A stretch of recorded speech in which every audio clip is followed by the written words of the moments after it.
Què és la intel·ligència artificial? Hi ha intel·ligència artificial a Catalunya? Tenim al nostre país empreses que desenvolupin solucions innovadores basades en aquesta tecnologia? Actualment a Catalunya hi ha més de 180 empreses que treballen en l'àmbit de la intel·ligència artificial, que ofereixen més de 8.400 llocs de treball i facturen uns 1.400 milions d'euros.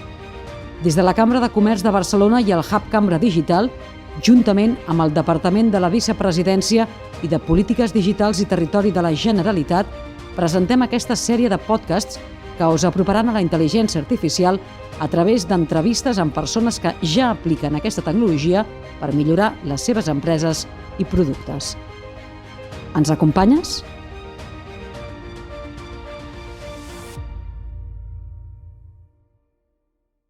Avui descobrirem quin paper té la intel·ligència artificial aplicada a serveis de mobilitat. Una persona que coneix perfectament com s'aplica aquesta nova tecnologia en aquest sector és qui ens acompanya, Xavier Castells, mànager mitjans propis i departament tècnic del RAC. Benvingut, Xavier. Hola, bon dia. Entrem en matèria. Dins de les diferents aplicacions que el RAC fa de la intel·ligència artificial, podríem destacar l'aplicació a la logística de flotes, és a dir, com es mouen, on envieu, mecànics, grues... Com treballa el sistema, Xavier? Bé, pensem que tenim una complexitat molt gran perquè fem molts serveis d'assistència, de l'ordre de més de 1.600 serveis d'assistència al dia, i tots aquests serveis són diferents entre ells. Llavors és molt important tenir clar com tipifica aquests serveis i sobretot també quin és el millor recurs que podrà donar la millor assistència als nostres socis i clients. I per això, en aquest sentit, tenir eines com la intel·ligència artificial que ens ajudin a planificar millor quina és aquesta previsió de serveis i on hem d'estar aquests recursos, són eines que estem treballant a dia d'avui. I quines són les variables que analitza la intel·ligència artificial per poder justament predir on es poden necessitar més recursos pel que fa a la mobilitat, no? Al servei? Bàsicament el que fem és tenir una base de dades històrica molt potent de dades de tots els serveis que hem anat fent i tota l'activitat que hem tingut en anys anteriors. Hem anat modelitzant una miqueta aquesta activitat, com es va produint, ja sigui de manera estacional durant els mesos, ja sigui durant els dies de la setmana, durant l'hora del dia, i a més amb altres factors que poden interferir, com és la meteorologia, fins i tot la temperatura, el trànsit, o events tan singulars com un partit de futbol, o és a saber coses com hem tingut recentment, per exemple, com el tema del Covid, que ens ha alterat completament tot el tema de la mobilitat, perquè realment ens ha canviat la foto i de sobte ens hem hagut d'adaptar a una mobilitat que ha canviat totalment. Llavors, bàsicament el que fem és posar-ho tot en una coctelera, sí. i amb bastanta ciència mirar amb aquesta experiència prèvia, amb aquests factors que ens poden afectar, quina és aquesta previsió que podem esperar a futur, no? I d'aquesta manera saber tots aquests recursos, que són molts, i tots aquests serveis, que també són molts i molt singulars i molt diferents, com els hem de gestionar de la manera més eficient. I això vol dir estar a prop, arribar d'hora, que el client no s'hagi d'esperar gaire, però sobretot també que quan arribem fem un servei de qualitat, perquè tenim mitjans molt diferents i no és el mateix canviar una roda que extreure un combustible, algú que s'ha equivocat i ha posat benzina en el dièsel. Llavors són cotxes que són diferents, amb característiques diferents, llavors hem de dir, quina probabilitat hi haurà que això passi aquí, però a més que quan passi que hi hagi el cotxe adequat, el tècnic adequat, perquè no tots són iguals, etc. Llavors una miqueta tenim molta complexitat i en aquest sentit totes aquestes eines ens ajuden a fer-ho el millor possible i d'anar una miqueta més preveient el que pot passar a futur, a futur immediat o a mig i llarg termini. En aquesta coctelera posem molts ingredients, perquè n'has anomenat uns quants i certament els que no som del sector no hi pensem, però t'hem entès molt bé. Xavier, amb quina forquilla, posem-hi dades, amb quina forquilla percentual de precisió us moveu per a aquestes planificacions de serveis amb l'ajut de la nova tecnologia, de la intel·ligència artificial?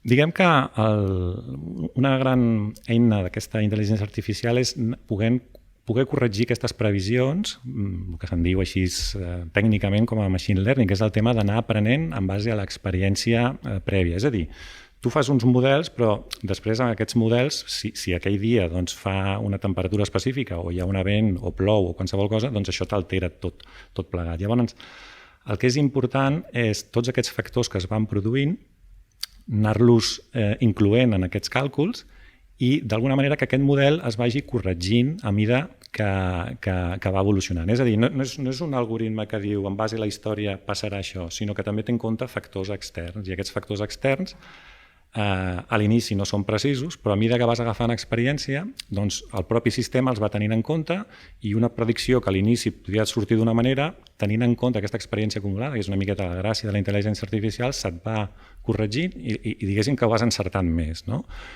I en aquest sentit, els models que apliquem doncs és sorprenent, perquè de vegades tenen una precisió superior al 90%, 95%. És a dir, que quan després verifiquem el que ha passat amb el que havíem previst, doncs hi ha força coincidència.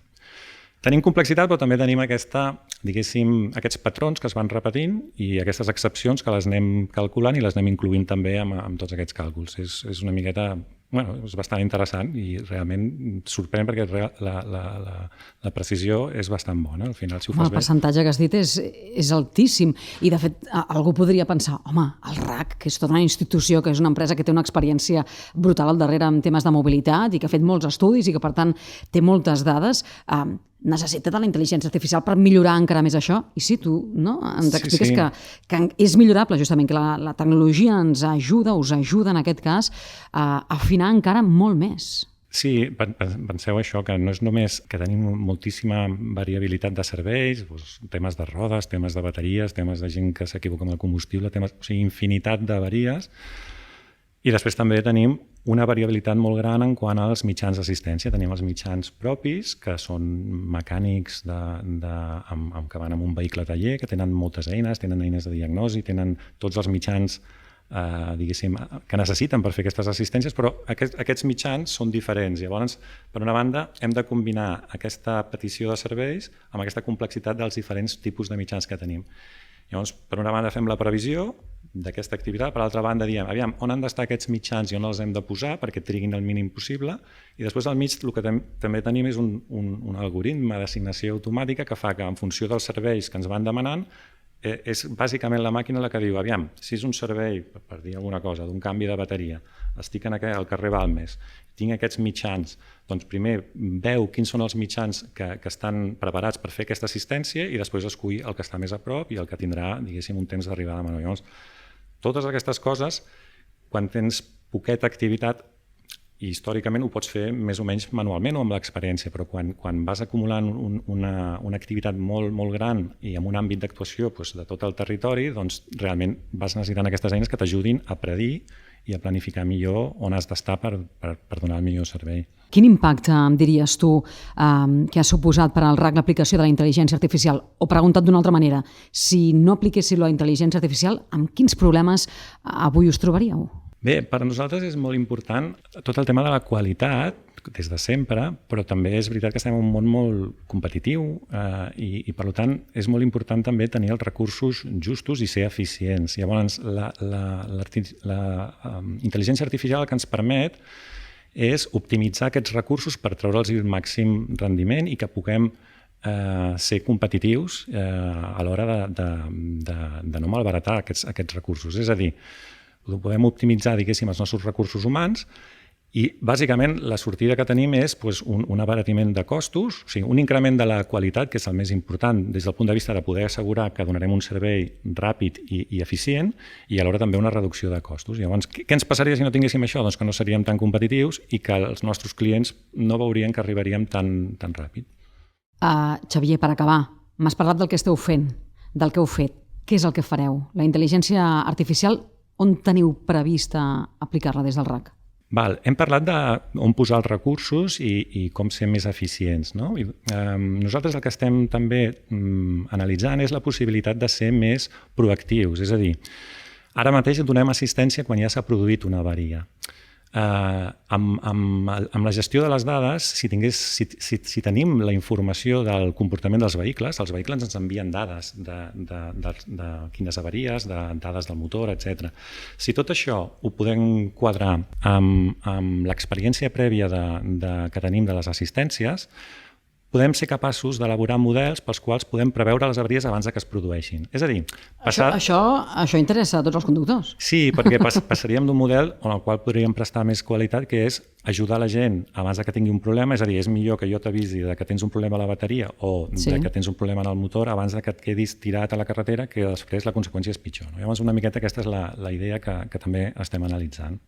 Moltíssimes gràcies, Xavier Castells, mànager de mitjans propis i departament tècnic del RAC, per totes aquestes explicacions al voltant d'aquesta nova tecnologia a la mobilitat. Molt bé, moltes gràcies a vosaltres. Podràs trobar tots els capítols de la sèrie d'intel·ligència artificial a la web cambradigital.cat i també els pots escoltar al canal de YouTube i al perfil de l'Spotify de la Cambra de Comerç de Barcelona.